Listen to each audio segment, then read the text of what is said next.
반갑습니다. You are special creator. 제키미드 코리아 주식회사 오 석세스데이 대표이사 김세용입니다. 시각화 학원 트레이닝이죠. 시각화 학원 트레이닝 4강입니다. 시각화 학원 트레이닝 4강이고요. 우리의 마인드, 잠재의식, 그리고 끌어당김 법칙에 대해서 다루고 있죠. 시각화 학원 트레이닝을 하기 위해서는 이 모든 것들을 다 알고 기본적으로 트레이닝이 되어져야 됩니다. 시각화 학원 트레이닝에 포함이 되어져 있는 내용이죠. 왜냐하면 시각화 트레이닝에 대해서 잘 모르시는 분들이라든가 어떤 시각화라든가 그러니까 그런 생각만 하시는 분들은 이게 의식 세계가 무슨 상관이지, 어떤 게 무슨 상관이지 이런 생각을 하실 수가 있죠. 간단하게 말씀드리면 우리가 뭐 어떤 뭐 미분적분 얘기를 하잖아요. 미적분 문제를 풀 때 덧셈 뺄셈을 알아야지 미적분 문제를 풀 수가 있죠. 곱셈 나눗셈을 알아야 미분도 할 수 있고 적분도 할 수 있고 수열도 할 수 있고 다 알 수 있는 것이죠. 기본적으로 의식 세계가 어떤 식으로 구성이 되어져 있고 그것이 어떤 방식으로 운영이 되고 그리고 여기에 적용되는 법칙들이 무엇인지 알고 그것들을 활용할 수 있을 때 그 자체가 바로 시각화 확언 트레이닝입니다. 그 법칙들을 활용하고 우리의 의식 세계를 어떤 식으로 운영할지 컨트롤할지 정하는 게 바로 시각화입니다. 시각화라는 게 가만히 앉아서 멍하니 뭐 생각한다, 그림 그린다. 당연히 이거 포함합니다. 그러나 여기에서 머무는 게 아니죠. 단어만 듣고 생각을 하기 때문에 그렇게 잘못된 생각을 하게 되는 거고요. 제가 이 강의에 들어가기 앞서서 간단하게 이러한 말씀들을 드리는 이유는 제가 여기도 오늘도 띄워놨죠. 4강 표면의식 Conscious Mind 표면 마인드라고 표면 마음이라고도 할 수가 있겠습니다. Conscious의 반대되는 단어는 Subconscious 잠재의식이죠.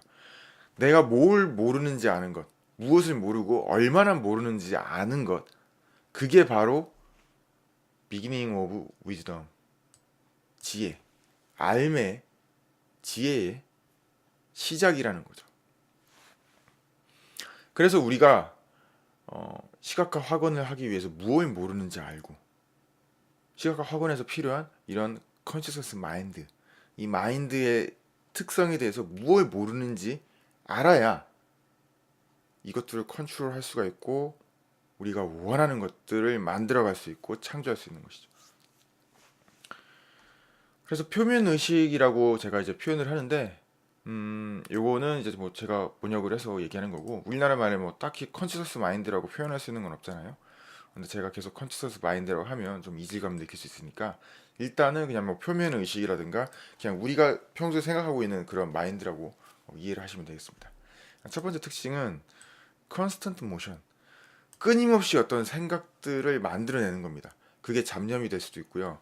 어떤 걱정거리, 그 다음에 욕구, 회상, 기억, 어떤 remember, 그 다음에 어떤 장면들, 내가 기존에 겪었던 장면들일 수도 있고 앞으로 벌어진다고 예상이 되는 그런 장면들, 이런 것들이 끊임없이 생각이 납니다. 우리가 아침에 눈을 뜨는 순간에 잠에서 눈을 뜨는 순간부터 생각들이 돌기 시작합니다.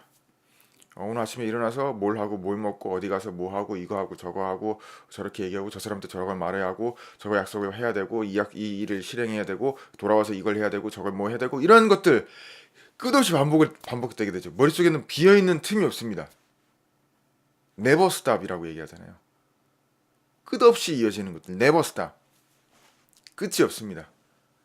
어떤 기계를 돌리는데 어떤 기기가 회전기기가 쭉 돌아가고 있잖아요. 정지를 누르면 그 정지해야 되는데 정지 스위치가 없는 그런 머신처럼 기계들처럼 계속 돌아가게 되는 거죠.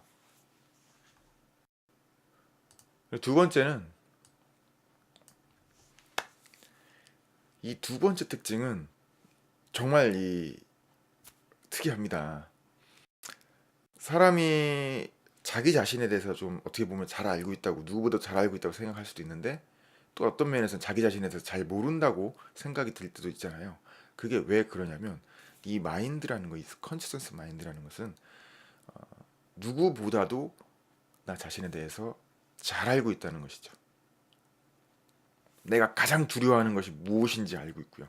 내가 가장 무서워하는 게 무엇인지 알고 있고, 내가 그 누구한테도 말하지 않았던 그 비밀이 무엇인지도 알고 있다는 것이죠. 그래서 이러한 것들을 활용을 해서 이 마인드는 없었던 사실도 만들어내고 없었던 것들을 가정에서 마치 벌어질 것처럼 만들어내기도 합니다. 우리를 속인다는 거죠. 겁준다는 겁니다. 내가 어떤 새로운 일을 도전하려고 하는데 이게 이렇게 되기 때문에 넌 이걸 무서워하잖아. 넌 이런 걸 두려워하잖아. 넌 이런 게 하기 싫은 거잖아. 이런 것들을 보여주게 됩니다. 참 재밌는 표현이 있는데요. 고양이가 쥐를 쫓잖아요. 그 쥐를 쫓을 때 정말 필사적으로 쫓을 때도 있지만, 쥐를 이제 데리고 놀면서 마음대로 요리하듯이 즐기면서 쫓는 거죠. 마인드라는 게 그런 부분이 있습니다. 우리를 굉장히 속이고 어떻게 보면 데리고 놀 수도 있다는 것이죠. 제가 이제 표시를 해놨죠. 마치 일어날 것처럼 느끼는데 두려움이죠. 실제로 벌어지지 않았으나 우리 머릿속에서 이미지로 상상하는, 우리 마음속에서 이미지로 떠올라서 상상하는 것들. 어떻게 보면 거짓말인 것이죠. 그런 거짓말로 우리를 속이고 또는 바보같이 만들고요. 우리의 어떤 행동이나 생각들을 제한하게 됩니다. 그래서 이러한 것들, 우리들이 가장 잘 알고 있었기 때문에 이를 토대로 우리 리미트, 우리의 한계점을 만들게 되고요. 그리고 바보같이 만들게 됩니다. 그리고 좀 둘러 빠진다고 표현할게요. 메모라이즈. 정신을 못 차리게 만드는 거죠. 어떤 거 한 군데만 이제 둘러 빠지듯 그거에만 꽂혀가지고 그것만 생각을 한다는, 그것만 집중하고 있다는 것이죠. 그래서 이 마인드에서 우리한테 주어지는 거, 우리한테 표현되는 것들은 모두 받아들일 수 없다, 모두 믿을 수 없다는 것을 알아야 된다는 것이죠. 세 번째는 대부분의 이 마인드가 받아들이는 것들, 마인드 안에 담겨 있는 것들은, 이 마인드 안에 담겨 있는 생각들은, 제가 말했죠. 마인드는 용기와 같고 소트, 생각은 물과 같다. 이 마인드, 이 용기에 담겨 있는 것들은 대부분 쓸모없는 생각들이 많다는 겁니다. 대부분 쓸모없다는 거죠. 중요한 것. 대부분 쓸모없는 생각들이 가득 차게 됩니다. 이게 사실은 본능과 같아서 우리의 그 생각이, 우리의 마인드가 변하지 않는 이유죠. 걱정, 이게 제가 표시하면, 그리고 불안, 두려움, 그리고 부정적인 생각, 네가티브한 생각들, 그리고 어떤 두려움들, 새로운 시도에 대한 것들, 새로운 사람과 만남에 대한 어떤 두려움들, 이런 것들이 많잖아요. 이런 것, 쓸모없는 생각들이 가득 차 있게 되는 거죠. 이게 잘못됐다기보다는 자연적인 특징입니다. 이 컨시스턴스 마인드, 표면 의식의 특징과 성질인 겁니다. 내가 부끄러워할 필요도 없고요. 자연적인 겁니다. 시간이 지나면 배가 고프고 하루가 지나면 졸리잖아요. 잠을 자야 되는 것처럼 자연스러운 현상이라는 거죠. 이러한 현상들이 명확하게 이것들을 명시를 하고, 명확하게 정의를 하고요. 이런 것들이 어떤 것들인지 정의를 하고, 이 특징들에 대해 아는 것들이 중요한 거죠. 그래서 제가 엑서사이즈 한 가지를 말씀을 드릴게요. 엑서사이즈 한 가지는 셀프 옵저베이션, 스스로 한번 내 마인드를 한번 살펴보는 겁니다. 불현듯 가만히 있다가 갑자기 게릴라처럼 suddenly 갑자기 내 마음을, 내가 생각하고 있는 것을 스탑 정지를 해보고 내가 뭘 하고 있었는지 지켜보는 겁니다. 살펴보는 거죠. 어느 순간에, 어떠한 순간에 어떤 제한적인 그런 것들이 없습니다. 내가 그것들을 정지해보고 살펴보는 것이죠. 이러한 과정들을 통해서 내 마인드에 어떠한 생각들이 담기고 있는가라는 것들을 알 수가 있는 것이죠. 그리고 제가 말씀드렸던 위에 마인드의 세 가지 메커니즘에 대해서 직접 알게 되는 것이죠. 우리를 끊임없이 생각하게 하는 것, 끊임없는 작동, 그리고 속이는 것, 그리고 세 번째 쓸모없는 생각들, 이 세 가지를 알 수가 있는 겁니다. 이 엑서사이즈를 통해서 우리가 느낄 수 있는 게 뭐가 있을까요? 도출해낼 수 있는 게 뭐가 있을까요? 단 한 가지죠. one thing. 이와 같이 마인드가 동작을 하고 있는데, 작동되고 있는데, 운영되고 있는데, 굴려가고 있는데, 어떻게 우리가 창조자가 될 수 있는 것인가? 어떻게 창조의 법칙을 활용할 수 있을 것인가? 어떻게 우리가 퍼스널 파워, 퍼스널 개인적인 마인드 파워를, 내면의 마인드 파워를 가질 수 있게 될 것인가? 어떻게 끌어당김의 법칙을 활용하고 어떻게 잠재의식의 힘을 활용할 수 있게 될 것인가? 어떻게 바이브레이션 에너지를 우리 마음대로 활용할 수 있게 될 것인가? 마인드가 이러한 상태로 작동을 하게 되는데요. 우리를 속이고 트릭스들, 트리큐, 속이고 쓸모없는 생각이 가득 차 있고요. 용기에. 그리고 끊임없이 멈추지 않는 것처럼 작동을 하게 되는데, 그 사이에 뭔가를 내가 원하는 걸 끼어들 틈이 없는데, 어떻게 이것들, 이런 특징들을 갖고 있는데 우리가 어떻게 이런 마인드 파워, 창조의 힘을, 창조력을 얻을 수 있겠는가? 단 한 가지죠. 이러한 사실들을 이제 알게 된다는 것입니다.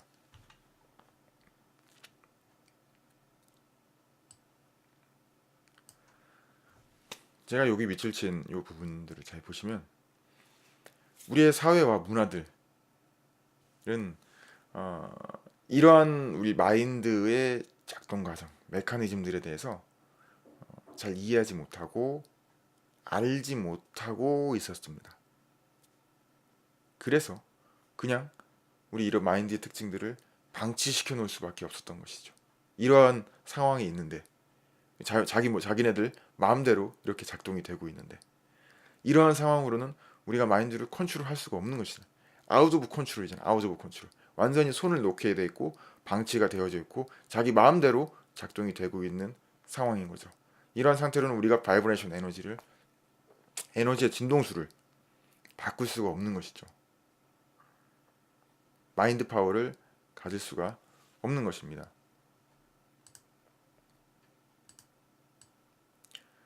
그렇다면 어떻게 해야 되는가? 우리 내면의 그런 마인드 파워는 점점 무뎌지게 되고 우리 내면의 그런 마인드는 점점 이렇게 황폐화되고 있는 이 시점에 어떻게 해야 되는가? 계속 이렇게 아웃 오브 컨트롤 상태로 남겨두어야 되는가? 그렇지 않다는 것이죠. 시각화 확언 트레이닝을 통해서, 제가 이 트레이닝에서 얘기하는 것들을 통해서 이 퍼스널 파워, 마인드 파워를 가질 수가 있게 되고, 우리의 마인드를 내가 원하는 삶을 만들어가고 창조하는데 활용할 수 있도록 변경하고 컨트롤할 수가 있게 된다는 겁니다.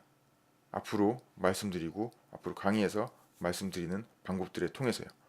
다음 강의에서는 어떻게 마인드를 컨트롤하는지, 마인드를 일구는지, 마치 농부가 밭을 일구는 것처럼 우리의 마인드를 밭이라고 생각을 하시면 됩니다. 논이라고 생각을 하시면 되고요. 그걸 우리가 농부가 되어 그 일구는 방법, 지금과 같은 아웃 오브 컨트롤 상태에서 그냥 완전 손 놓고 컨트롤이 안 되고 방치되어 있고 황폐해 있는 상태에서 우리가 그것을 읽어서 어떻게 마음대로 요리하고 원하는 것들을 수확해 나가면서 삶을 변경해 나갈 수가 있는지에 대해서 강의를 이어나가도록 하겠습니다. 궁금하신 내용들은 www.osuccessday.com 홈페이지와 네이버 카페에 방문하셔서 코멘트와 기타 질문들 부탁드리도록 하겠습니다. 여기까지 오늘 강의 진행하도록 하겠습니다. 감사합니다.